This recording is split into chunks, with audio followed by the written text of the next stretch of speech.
Welcome to a Clued In bonus episode. I'm Sarah. And I'm Brooke, and we both love mystery. Hi, Brooke. Hi, Sarah. We're interrupting our summer sabbatical for a special author interview with Beau L'Amour. Would you like to introduce him for us? Absolutely. Beau L'Amour is a writer, art director, and editor. He has written and produced several films, including the USA Network's The Diamond of Giroux. Since 1988, he has been the manager of the estate of his father, Louis L'Amour. Welcome, Beau. Hi, thank you for having me in this special session. I didn't realize it was special, so I feel kind of honored. Yeah, we're really happy to have you here. And we're just going to launch right in and ask you to tell us some basic information about your dad. I don't know if anyone doesn't know who Louis L'Amour is, especially in the US, but just in case, we'd love for you to kind of tell us about his background as well. Just in case, Dad was one of the highest selling authors of the 20th century. He mostly wrote Westerns, but also wrote a number of other, in a number of other genres. This particular story we'll eventually be talking about is one of those. I think probably the most important thing about it is Dad passed away 38 years ago, and we are still year on year, maybe the 12th best-selling author at Random House and one of the 50 best-selling authors in the world, and that's pretty astounding. I mean, through his through his career until now, I think Dad sold maybe 330 million books, but that given the length of his career, that's not nearly as impressive as the fact that we're still, uh, we're still a best-selling author brand. Yeah, that is fantastic. I was telling Sarah that as a little girl, I like everybody's mostly in my era, it was their grandpa had a shelf of Louis L'Amour books, right? Just like the whole lineup. And even at my family cabin right now, that's an extended family, we have like that section of the bookshelf. So it's really exciting to be talking to you. Well, it's good to be here. So the process of picking up what then became Skyring Water, and how that came about. Before my dad passed away, I had taken over certain aspects of the business, working with the art directors at Bantam Books and then Random House, and working with the Bantam Books and then Random House audio publishing departments. So I was kind of integrated with his business anyway. And when Dad died, we had to reorganize the business to do different things. It had always been organized around the new book that he was coming out with, and we worried that there wouldn't be any new books. We've been able to put out quite a few additional titles since he passed away. Skyring Water is one of them, but we had to create what they call kind of a backlist publishing program, which is where you're really looking at all the stuff you've already produced and you're finding ways of promoting the entire catalog all at the same time. And so I got involved in doing that. And uh, quite a long time ago, right before I started working for my dad, kind of semi full time, I had been working for a movie producer, and he had at some point I had said, Bill, you have to tell me, what exactly does a movie producer do? And he gave me this kind of flat look, and he said, whatever it takes. And um, so in publishing, that's kind of what I do. And sometimes that's uh, producing a comic book or an audio or writing a book like this, producing a movie. In the one case you mentioned, writing and producing a movie. It can be different. It can be different things depending on how it goes. So I have kind of a background in all sorts of media, doing little pieces of all sorts of media and trying to figure out how to do it the best I possibly can and what the market needs at the time and things like that.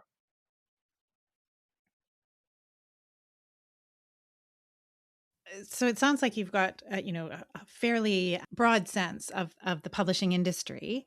Um, can you tell us a little bit about, uh, you know, taking your father's notes and completing completing a book based on them? Because I know this isn't the first one that you've done, but maybe you could tell us a bit about that and how this book, how you decided that this was the next book that you were going to finish. Well, first off, this is the next book because this is the last book that we really had a good piece of. So that's the answer to that one. The answer to working with my dad's material and bringing it into the modern world and doing things of that sort. It's always different. So the previous big project novel, not like I said, I've done a bunch of pieces of other things and short stories along the way and various stuff like that. But the previous kind of big project novel was No Traveler Returns, and it was a very different process than this. In that case, my dad left behind a pile of chapters. They were related to his Yondering stories, which is a group of stories that had a lot to do with his personal background and his history, and stories that took place in the 20s and 30s to a great extent when he was kind of wandering around the world. And because it fit into a really distinct and important period in his life, I felt that it was extremely important for No Traveler Returns to do like a archaeological reconstruction of what that book would be like. So that meant very, very carefully studying his style. That meant going and I spent quite a few weeks living in San Pedro, California, which is where a lot of the story is set, and kind of getting background on the history of the place and where all the different buildings were compared to one another, and actually found some significant differences from the San Pedro he remembered to the time he was writing about. He had spent time in San Pedro maybe 10 years prior to when his story took place. And by the time his story took place, uh, great big construction crews had come in there and they had removed entire hills and they had resculpted the landscape enormously. And so I had to learn a lot about that. And I then did my best to create. They were relatively. It was a very much a kind of re-edit of everything, and I made big jumps from sort of one. I filled in big sections from sort of one section that he was writing about to another section that he was writing about, and in those cases, of course, it's very important to duplicate the exact style perfectly because it has to seamlessly fit in there. But it's also relatively easy to do that because you can follow the style on leaving the piece that he did and then follow that style and then you hit it at this other point and you have a pretty good sense of, well, okay, did I make that trajectory, perfectly? Can I see where the seams are and everything? If I reread that book today, I roughly know the sections that I wrote, but I couldn't tell you the exact fusion points. That's it's I'm good enough to fool myself. Let's put it that way. With Skyring Water, it was a different situation. Skyring Water was an entire novel. It was written uh, about 1960 at a time when Dad was kind of trying to break away from writing westerns, but was unsuccessful at doing that. The novel uh, didn't sell, and he didn't really try to sell it because he was fairly unhappy with it. He had a number of complaints that maybe we'll go over that later. But he had certain things that he didn't like about it, and he stuck it in a drawer. And he pulled it out late in his career, considered revising it, and then decided against it. But at that time, he and I had some very extensive conversations about the kind of book that it could become. And when I picked it up several years ago and started working on this version of Skyrim Water, mostly what I was doing was executing that what it could become. And it was unlike No Travel Returns, this was a page one rewrite. This was uh, just my version of the story that we discussed and that he wanted it to be, not necessarily something that was utilizing like sections or chapters or paragraphs of his work. Right, right. So, you said that when, uh, in comparison of these two different types of projects, you said you got pretty good at being able to sound like your dad. You worked alongside him for a long time. And then this other project is basically your own voice, which, because writing is hard, which would you say was more difficult to do? Oh, that's I would say that the when I say my own voice, I mean I'm not trying to channel an exact style of my dad's for Skyring Water, but I like it to be very close. I know that there are quite a few readers, I kind of snoop around the reviews and things like that, and people are saying, "Oh, can't tell where Beau started and Louis stopped," and it's sort of like, it's all me. But I'm doing my best to write the sort of thing that he would have written in this genre at that time. I'm thinking more the 1986 time than the 1960 time. And so I've kind of forgotten the question. Were you asking me about? Is it was one more difficult than Oh the yeah. other, or was it just a different kind of project? I think writing everything from scratch is definitely more difficult because just writing fiction is difficult. You have to, it's 100% you. You have to come up with every single thing, and this was a big, complicated book. Not that No Traveler Returns doesn't have its complications, but its structure was pretty much set by what my dad had been doing. And in this case, it was it's a big international sort of spy thriller, adventure thriller with car chases and shootouts and a character that has to be believably incredibly intelligent, which means I have to, I'm not incredibly intelligent, but luckily I have time. I can be slightly intelligent over the weeks and months that it takes to make a character seem like they're being extremely intelligent in a short, compressed period of time, and and things like that. And so I would say this is considerably harder than the going in and doing a really kind of deeply involved revision rather than kind of a complete recreation.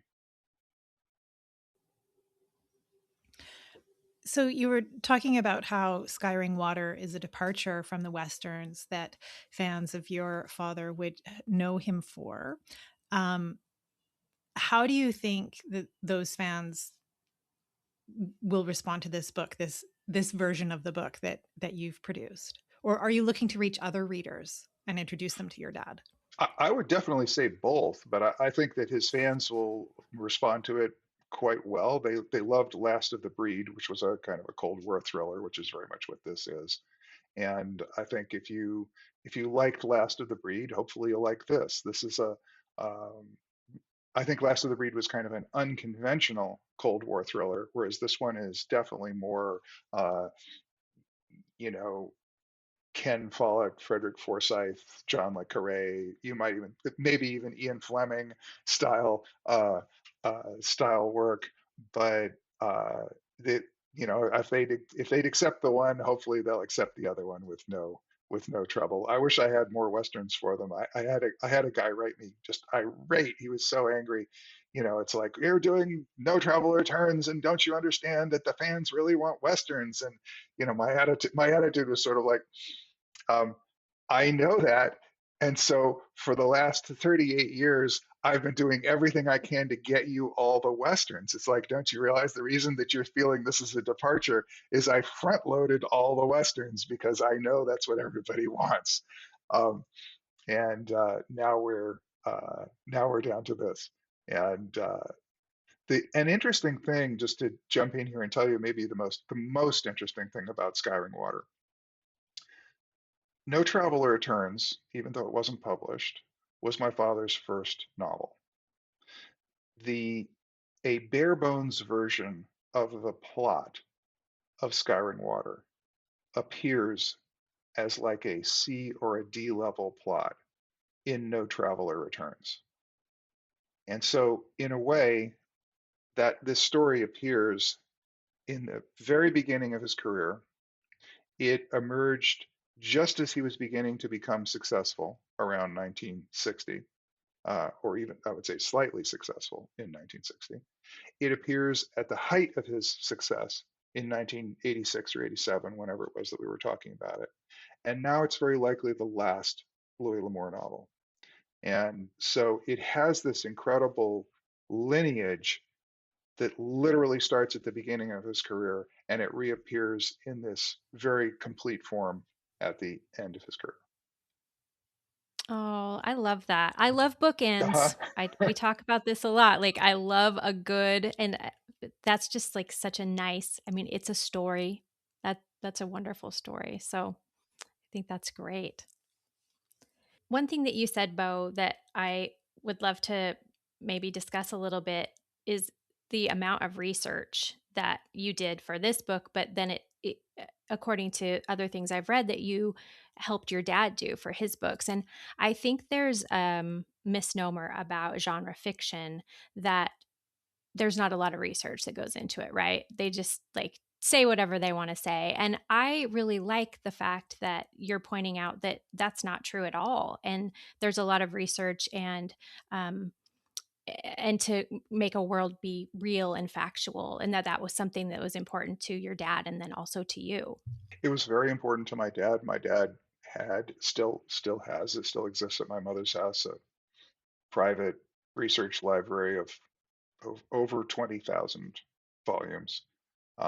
He researched extensively. He did not necessarily research to check his details. A lot of his research was for inspiration. And so in this particular project, it is a product too. Um, I did quite a bit of research for inspiration and to kind of learn the general sense of the world. So this story is set in 1960. So I set this story around the time my dad set the novel down first in print. And it's a tricky thing because, you can write a Western and you can research the heck out of it. But at the end of the day, there isn't anybody alive who's sitting there going, no, I was actually there. you know, and it's a little spooky when you're doing something 1960, 1961. This is about the time I was born, and there are definitely people still alive who were who were there at that time and remember it exactly. Yet at the same time, it's quite a ways in the past, and it's a time period when there was an awful lot going on in the world. I mean, I picked it as one of the high points of the Cold War. That's one of the reasons I wanted to utilize it in this particular story. And so it demanded a lot of going in and researching. And I mean, I even spent a good deal of time um, thinking about let's say every line of dialogue and saying is this a word that was actually being used this way at that time, and or would there be some other way of of talking about things. And there's all the technology, there's lots and lots of technology in the book. It's a fairly technical book. I think, I think in a moment I want to read the flap copy for you so that your listeners have at least some kind of a sense of like what kind of a story we're talking about if they haven't read it. But uh, at towards the end of the story, it turns into like the ultimate locked room caper. The characters have to break in to a sealed submarine that is pressurized, that's full of air on the bottom of the ocean. Okay. And they can't flood it. So there are some very distinct technical issues that had to be dealt with. And I had to learn everything about submarines. Um, but if you're going to hit your reader with this mass of technical information, I'm not trying to download the technical information or make it you know, make it just technical and boring. It's what the challenges, the places where we get the stresses and the suspense is how are they going to pull this off and what could go wrong as they do the different things that they have to do to make this work. And so that becomes fairly technical. You can't just jump an audience with, you know, 400 pages in, all of a sudden you're going to give them like 60 pages of intense stuff like that. You have to front load it with other things. So it is front loaded with other things. There's technical information on things scattered throughout so that it doesn't become this sort of thing that blows up on you as you get towards the end. Now, with any hope, I have also utilized those things so that those some of those technical issues are challenges that the characters have to get over. They are the you know, they're literally at sometimes the ticking bomb under the table that has to be, you know, that has to be solved by the characters. This is a suspense story, of course. But anyway, having said all that, let me like read you the flap copy so at least somebody who uh, hasn't read it has some idea of what it is. So here we go. Louis and Beau L'Amour present a collaboration across time, an epic novel of Cold War suspense, a pair of unlikely heroes, a woman without a name, and the undefeated agents of the Third Reich find themselves locked in a deadly race to control the greatest secret of the 20th century. It is 1961. The world is on the brink of nuclear war.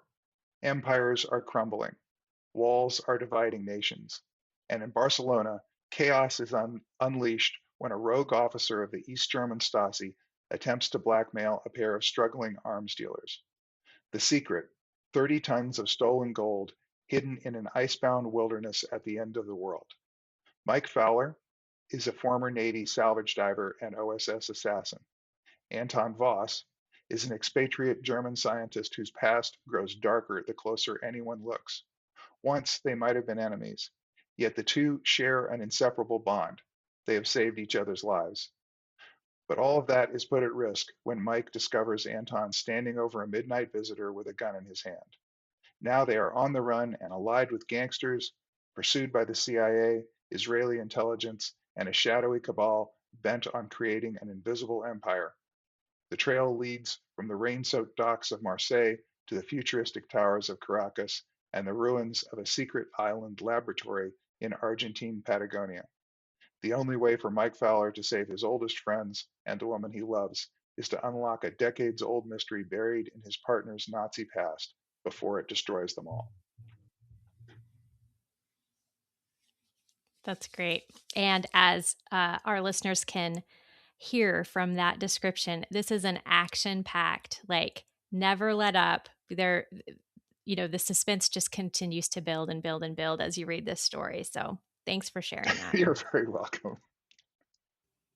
I think I'm correct in this, that your dad's bio suggests that he was a discovery writer. So he, and you mentioned, I think you mentioned that, you know, he did a bunch of research, but maybe didn't plot everything out. How does that compare with your own approach to writing, particularly this story? You already had something that had been drafted. It's a little bit complicated because Dad really was a discovery writer, uh, but he did plan things to a certain extent. The plans were generally kind of rough, and a lot of times he didn't follow them. I think that's always a good thing. I'm going to say something very similar here in a minute. Um, and a lot of times, and he didn't rewrite much, and he would often start a story and rewrite, start a story over and over and over. And at some point, something kind of magical happened and it just took off. And from that point, maybe 2 to 4 or 5 chapters in, he never looked back. And so some stories, the ones he was struggling with more, he tended to do more outlining, do more writing a synopsis, things like that. I have plenty of examples of that if anyone wants to read them in the Louis L'Amour's Lost Treasures series. You can see exactly what he was working on and when and how he was doing it in that. In my case, I took the novel that my dad, if you took the current version of Skyring Water and you broke it into 5 acts, The novel that my dad wrote mostly takes place in Act 4. So I added a great deal to the beginning of the story. I added some to the end. I got into the characters' backgrounds quite a bit. I upped the stakes quite a bit. There were a lot of things like that that took a good deal of planning. So generally, when I work, I like to try and find a, I like to have some idea what's going to happen at the end, so I know what target I'm shooting for. I really like to find a midpoint, which is, I always feel this is the place where the story hinges. You usually go from one set of values, the characters think they're pursuing one set of values, and then there's this sort of crisis point, and then they realize that they're actually going after something else. To not blow the to not blow the story of Skyring Water, I'll use E.T. as an example. So in Steven Spielberg's movie E.T., at first the kid is sort of treating the little alien like he's a pet almost, a pet or a friend or something of the sort, and not really respecting E.T.'s autonomy in the way that he will have to afterwards. At a certain point, he discovers that E.T. has to go home or he will die, and then the values are changed, and the kid now, instead of cementing a friendship with this little being, he has to let this little being go. He has to help this little being escape. Okay, so there's this value change at the midpoint. It's very very very common in literature, and I like to get that nailed down. And once I have that, I kind of have a beginning, a middle, and an end. I will outline things more severely than that, but it's often very positive and very exciting when the story starts to depart from the outline, which sometimes it just does. Okay, um, in in Skyring Water, I think the first point where things started to diverge diverge from the outline. I have my main character who's trying to get away from these people who came after him and his partner, and the people who are pursuing them are a bunch of ex-Nazis who have set themselves up in very prestigious roles in the world of 1961. And the place he goes to get away is Israel, place where Nazis are really can't follow you. Great. Well, once I got there, all of a sudden, all these different I was sort of like, wow, I'm quite a ways into this story. I'd better drop some hints about what it's really about, what the secret behind the secrets are, and how am I going to do that?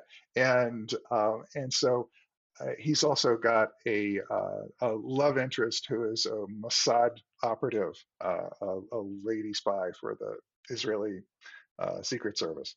And so she's somewhat involved in that, and her superiors are kind of involved with that, and they kind of catch him and release him so that they can track him across the world, and he has to get away from them and do various other things. And so it had at first it had just been, oh no, I'm going to go to Israel to get rid of the guys who are chasing him. And then all of a sudden I was sort of like, wait a minute, I have all these other things I can do. And when you see something like that happen, it just opens up this wonderful, you're in the position of the character, and you have to solve, I mean, Lord knows nobody's shooting at you or anything, but you're sitting there on paper and you're saying, I have to solve all this person's problems, and I have to solve them in ways that get him out of the trouble that he's in, but hopefully get him in more trouble, because that's what makes a great story. So um, so I would say I work with a good deal more structure, but I'm pretty flexible within the structure. That's great.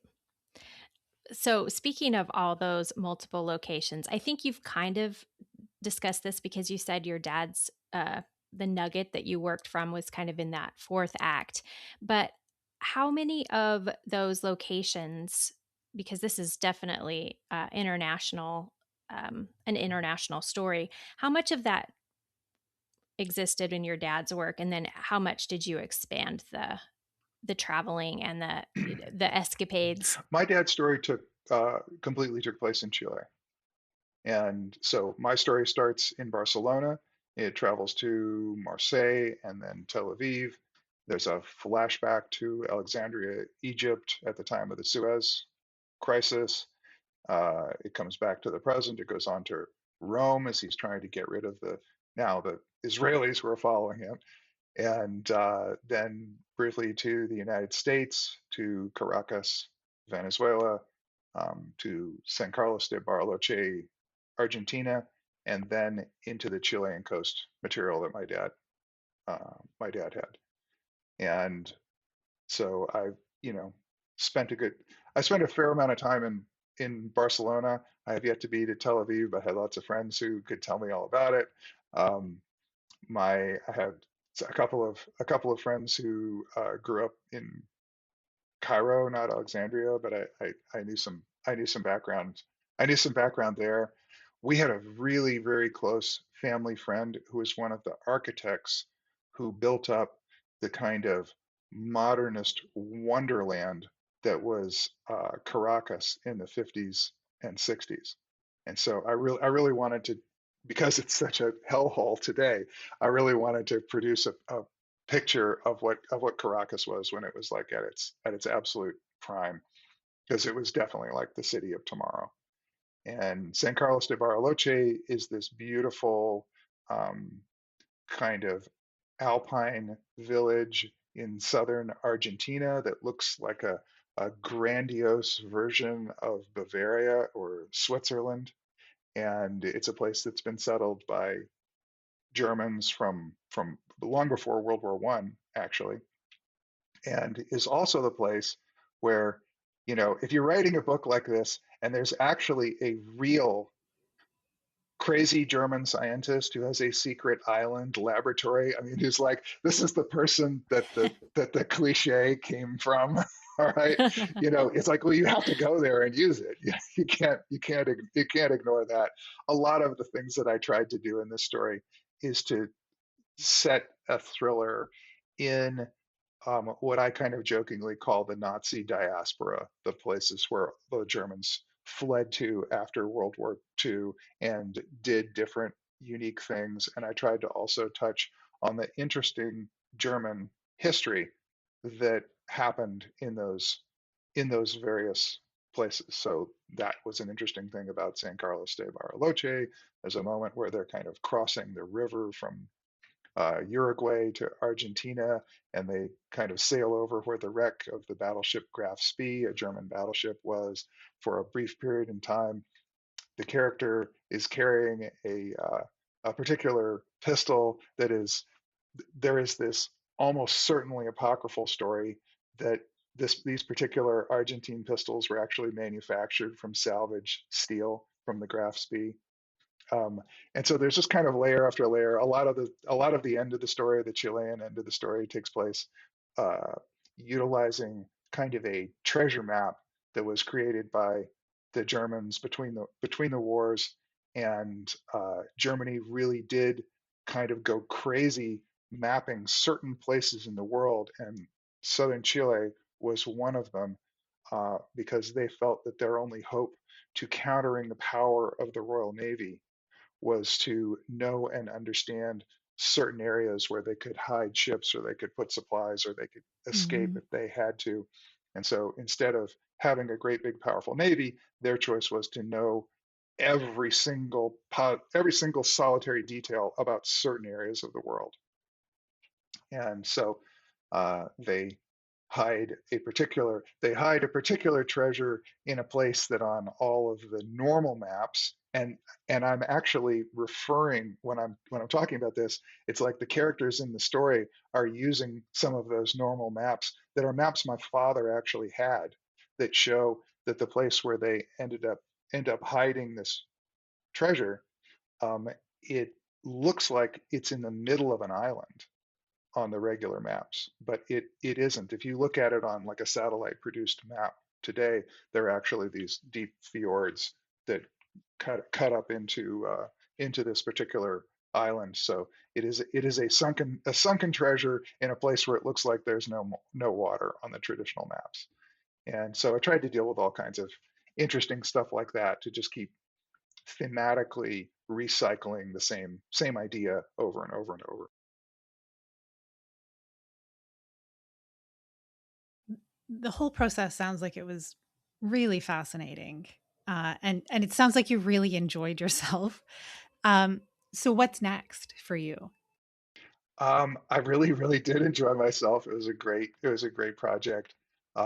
Next is going to be my dad's biography. I mean, next is really a lot of cleanup from all the business that kind of had to go on hold uh, while this is happening. And the publishing industry is in incredible disruption right now. So a lot of my job is to really stay on top of what's happening in publishing and make sure that our entire catalog is doing whatever it can do as in as healthy a manner as it can do it. So I have a good deal of catch up there. And then the next writing project will be a biography of my father.